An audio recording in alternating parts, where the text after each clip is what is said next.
Pemilihan legislatif sudah berlangsung kemarin di mana jutaan warga Indonesia telah menggunakan hak pilih mereka dan hasil resmi penghitungan suara memang masih kita tunggu bersama dari KPU. Ini memakan waktu antara 2 minggu hingga 1 bulan, namun sudah ada sejumlah lembaga survei yang mengeluarkan hasil penghitungan cepat mereka. Salah satunya kemarin kami hadirkan yang menempatkan bahwa di posisi 1, 2, 3, kalau misalnya boleh saya informasikan, di posisi pertama ada PDI Perjuangan dengan perolehan suara kurang lebih 19, sekian. Kemudian di tempat kedua ada Golongan Karya dengan 14, sekian persen suara, sementara Partai Gerakan Indonesia Raya atau Gerindra antara 11%. Dan untuk membahas mengenai hal ini terutama tentang peta koalisi, kita sudah hadirkan di sini Sekjen PDI Perjuangan Cahyokumolo. Selamat pagi Pak Cahyo. Selamat pagi, Pak. Tanggapan Anda tentang hasil hitung cepat ya, rata-rata kalau misalnya kita lihat beberapa lembaga survei itu ada 19, begitu ya. Tanggapan Anda? Ya, yang pertama apapun kami akan menunggu hasil final semua. Yang kedua kami juga menyampaikan terima kasih ya kepada seluruh masyarakat Indonesia yang mempunyai hak pilih, yang sudah memberikan amanah kepada PDI Perjuangan dari hasil yang mendekati 20% sementara. Kami juga mengapresiasi bahwa ini kerja bersama, kerja seluruh struktur partai, dan dukungan masyarakat pemilih. Berarti kalau ini tidak mencapai 20% begitu kan persyaratannya. Mau nggak mau PDI Perjuangan harus berkoalisi. Kira-kira sudah ada perbincangan sampai mana? Yang pertama memang ingin mencermati ya gelagat perkembangan dinamika politik 10 tahun ini yang adanya istilah koalisi. Kami lebih suka tidak mau menggunakan istilah oposisi dan istilah koalisi. Karena PDI Perjuangan ingin konsisten dengan sistem pemerintahan presidensil, di mana itu tidak ada oposisi dan tidak ada koalisi. Kami di daerah tetap bersama-sama dengan pusat membangun bangsa ini. Hanya di tingkat pusat kami tidak masuk dalam kabinet. Masalah Pilpres nanti kami memang ingin membangun kerjasama. Apalagi suara itu kurang. Ya. Kalau toh sampai 20% pun juga membangun kebersamaan di DPR. Karena pemerintahan yang kuat kan harus didukung oleh kebersamaan di parlemen yang kuat. Nah, saya kira inilah. Memang sebelum Pileg sampai menjelang Pileg kami sudah berkomunikasi lah dengan hampir semua partai politik. Apakah di tingkat ketua umum, di tingkat ketua-ketua harian, sama di tingkat sekjen ya. Tapi kalau misalnya melihat sejarah ke belakang, Pak Cahyo, PDI Perjuangan ini biasanya nih ya melakukan kerjasama gitu istilah Anda, kerjasama dengan partai yang agamis gitu. Kemarin kita juga sempat mendapatkan informasi bahwa ini kayaknya ada sedikit pendekatan ke PKB. Apakah PKB akan menjadi teman kerjasama Anda? Kami perlu cermat dan hati-hati ya, karena membangun posisi capres dan cawapres kan tidak bisa asal comot. Betul. Kami nggak mau kalau di tengah jalan sudah beda pendapat. Ini ingin 5 tahun, agar setiap keputusan politik pembangunan yang diputuskan oleh pemerintah pusat juga ada manfaatnya buat bangsa dan negara. Nah, dengan PKB memang sejarahnya cukup lama, ya, mulai zaman almarhum Gus Dur dengan Ibu Megawati, terus kita berkomunikasi sampai tadi malam pun juga kami juga sudah ketemu dengan Pak Muhaimin. Memang PKB juga sedang mencari satu forum internalnya untuk siapa yang mau diputuskan sebagai capresnya atau sebagai cawapresnya. Karena ada nama Pak Muhaimin, ada Pak Mahfud, ada Pak Yusuf Kala, ada Omai Rahman. Berarti posisi mereka akan lebih ke wapres dong, sudah jelas itu. Ya kan nggak tahu, siapa tahu masih dia belum tahu. Belum tahu. Dari PDI Perjuangan itu pun bisa berubah. Jadi Jokowi belum tentu menjadi seorang presiden. Yang PKB-nya. Kalau kami sudah final. Iya, berarti hanya memerlukan kerjasama dengan satu partai saja. Satu atau 2 partai yang apakah mau sharing di wapres ataukah sharing di kabinet itu sedang kita jajaki. Kan tidak harus sama-sama di wakil kan tidak juga. Oke. Dan Pak Cahyo kemarin sempat menaruh target cukup besar gitu sebelumnya. PDI Perjuangan menargetkan 27%. Kira-kira apa sih yang menyebabkan targetnya tidak mencapai 27%, tapi 20% saja belum nih kira-kira? Ya itu memang sedang kita evaluasi. Kalau kita lihat komposisi per dapil, karena pertarungan kan di dapil. Nah, ternyata partai-partai yang suaranya seimbang ini memang pileg ini kuncinya pada penguatan struktur partai dan calegnya. Terpisah dengan pileg. Walaupun kami sudah mendeklarasikan Pak Jokowi, kami punya figur Ibu Megawati yang perekat partai, ya ternyata dari 14,8% 2009 baru 19, hampir 20%. Ya, oke. Nah, memang sedang kita lihat ini apa masalahnya. Karena 27,2% itu hasil survei internal kami. Kita mengecek dari 77 dapil kami, kemudian hasil pilkada yang kami cek, kemudian apakah ada Jokowi efek, pasti juga ada. Nah, saya kira ini sesuatu yang cukup menarik memang, menarik. Ada partai yang memang kayak Gerindra bisa meningkat tajam dan itu di Jawa Timur dia tertinggi. Tapi dari keseluruhan sementara ini kalau pada posisi 20%, kita hampir semua daerah kita naik semua sih. Kita juga sudah tersambung melalui telepon dengan Sekjen Partai Demokrat Marzuki Ali. Selamat pagi Pak Marzuki. Selamat pagi, Assalamualaikum. Bukan Sekjen, Wakil Ketua Majelis Tinggi Partai. Oke. Selamat Bukan pagi Sekjen. Pak Marzuki. Oh iya. Mohon maaf Pak Marzuki. Pak Marzuki, sejauh ini kalau misalnya melalui beberapa lembaga survei begitu ya, memang hasil quick count mereka menunjukkan bahwa Partai Demokrat ini turun begitu angkanya dibandingkan dengan tahun 2009, bahkan turunnya itu mencapai 50% dan sekarang berada di posisi 10% sekian begitu. Ini memang belum menjadi hasil akhir karena kita masih menunggu KPU, tapi apa tanggapan dari Demokrat terkait dengan hasil ini Pak Marzuki? Ya, pertama saya mengucapkan selamat kepada Mas Cahyo. Terima kasih Pak Marzuki. Ya, walaupun masih quick count, tetapi kita yakin bahwa kredibilitas lembaga-lembaga survei yang menyatakan PDI Perjuangan memenangkan pileg ini, ya patutnya kita terima dengan hati yang ikhlas dan tulus ya. Terima kasih. Ini keniscayaan demokrasi di mana menang dan kalah itu adalah hal yang biasa. Yang pertama. Yang kedua, ini juga menjadi pembelajaran kami bahwa isu ataupun opini yang dibangun itu tidak boleh dibiarkan terus-menerus berkembang, dan itu menjadikan isu dan opini ini menjadi persepsi publik yang susah sekali untuk merubahnya. Opini Bahwa seperti apa, Pak hampir Marzuki? selama 2 tahun ya lebih kita dipublikasikan kasus-kasus korupsi yang sebetulnya hanya terdiri dari 2-3 orang, dan itu sangat masif sekali mempengaruhi persepsi publik terhadap Partai Demokrat, ataupun belum mampu mengcounter isu, mengkapitalisasi kinerja. Ya mudah-mudahan ini pembelajaran yang baik, dan tentunya setiap pembelajaran itu ada cost-nya. Nah, cost-nya inilah yang kami terima, hasil pemilu di mana Demokrat anjloknya lebih dari 50% atau sekitar 50%. Ya.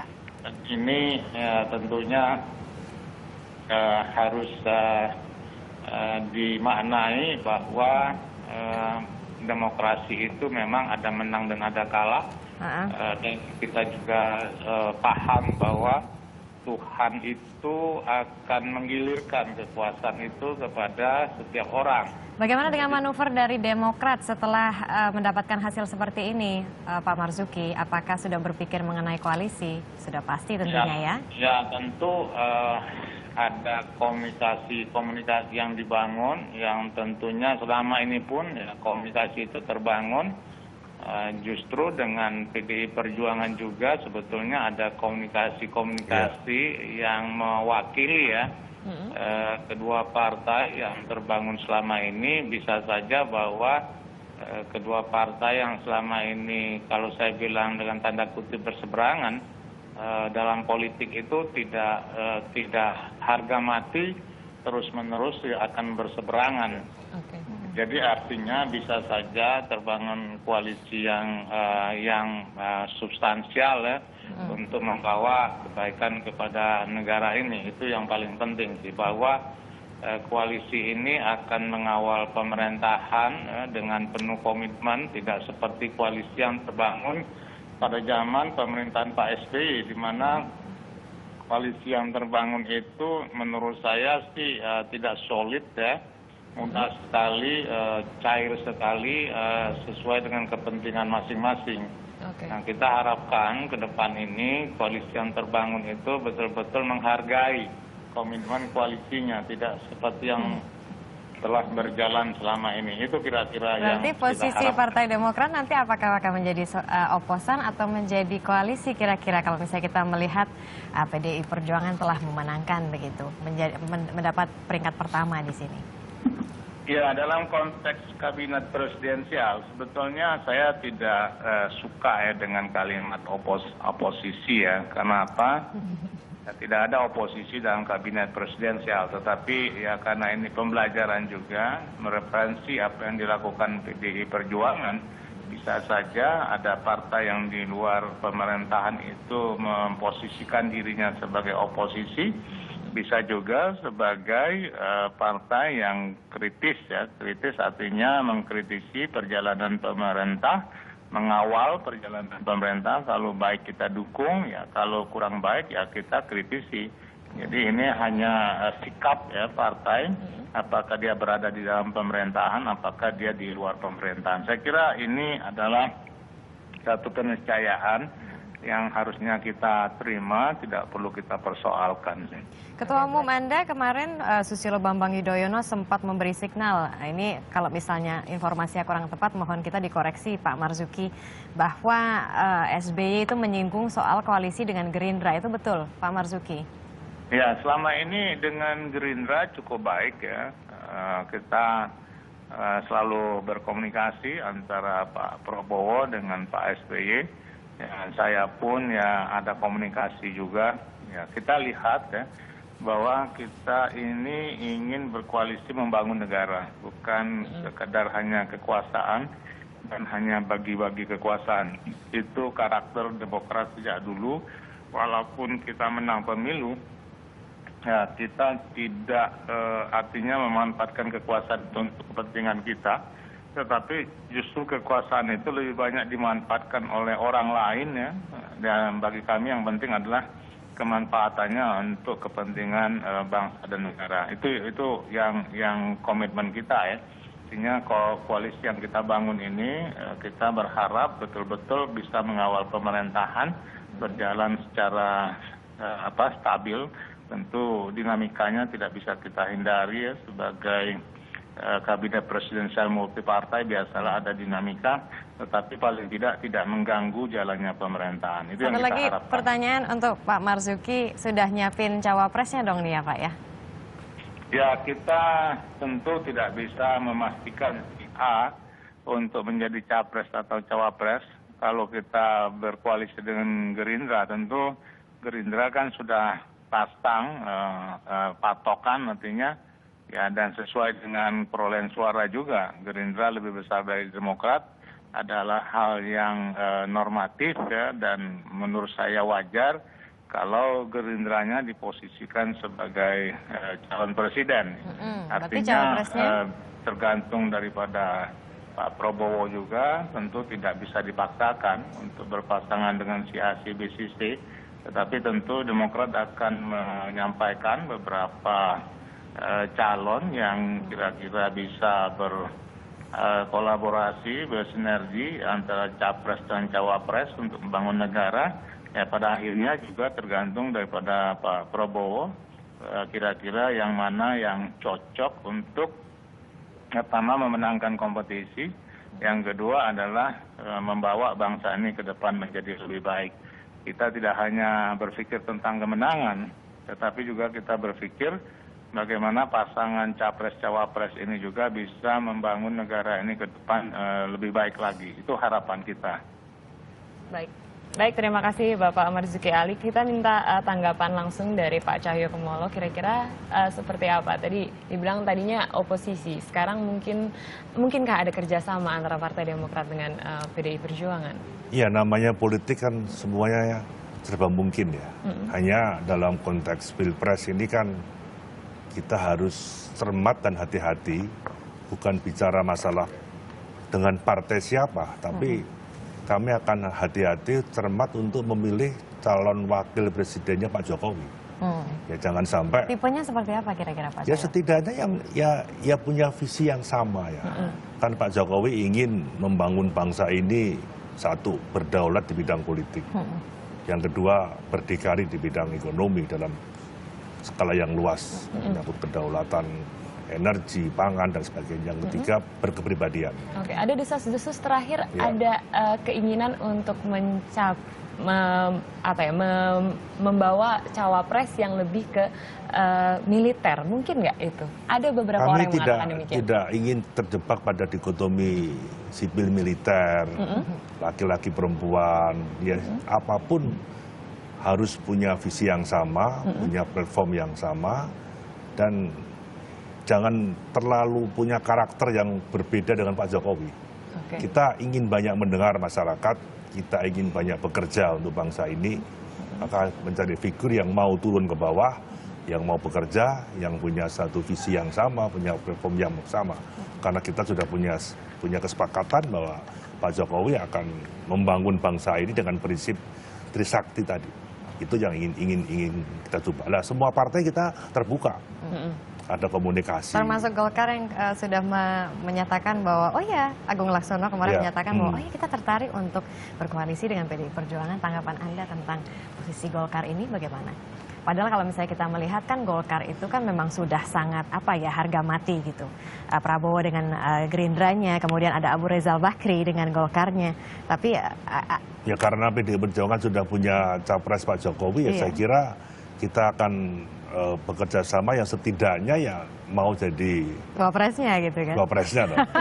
Kan nggak mungkin dua capres. Makanya ini masih ada sisa waktu 1 bulan. Dan sejak awal kita sudah melakukan komunikasi politik dengan seluruh pimpinan partai. Tinggal ini step berikutnya kita coba. Permainannya adalah partai tengah berarti kalau misalnya kita bicara mengenai cawapres gitu ya. Bisa. Antara PKB yang ada PKB, ada Nasdem, dan semua partai kan masih ada. Apakah nanti misalnya gitu, karena melihat sejarah PDI Perjuangan yang biasanya bekerja sama dengan partai agamis misalnya seperti PKB, nanti PKB itu, ini kita bicara tentang skenario saja gitu ya Pak Cahyo, apakah PKB nanti akan dipecah dari partai Islam lain ataukah akan merangkul semua partai Islam yang ada di Indonesia? Yang saya tahu memang ada partai Islam ya, selain PKB ada P3, ada PKS, dan mungkin PAN. Ya, PAN yang bisa diartikan ke sana ya. Tapi apakah ini akan membangun koalisi seperti yang lalu poros tengah atau tidak? Saya kira kami juga tidak ingin kejebak di situ lah. Ini antara partai politik yang dia punya ideologi yang sama, saya kira dia punya langkah-langkah politik yang saya kira ini sudah menjadi track record yang sudah kita serap. Saya kira dari 11-12 partai politik ini akan cair kok. Dan PDI Perjuangan juga tampaknya sudah memutuskan tidak akan koalisi gemuk. Betul itu Pak Cahyo? Jadi paling kalau misalnya mau menggandeng hanya menggandeng. Kalau bisa begitu, mengapa memilih demikian? Ya kita pengalaman mencermati tadi, gelagat perkembangan dinamika 10 tahun yang ada koalisi setgap itu. Di mana setiap pengambilan keputusan politik pemerintah yang bersentuhan dengan DPR tidak pernah solid. Padahal menyangkut kebijakan politik anggaran, menyangkut kebijakan politik legislasi.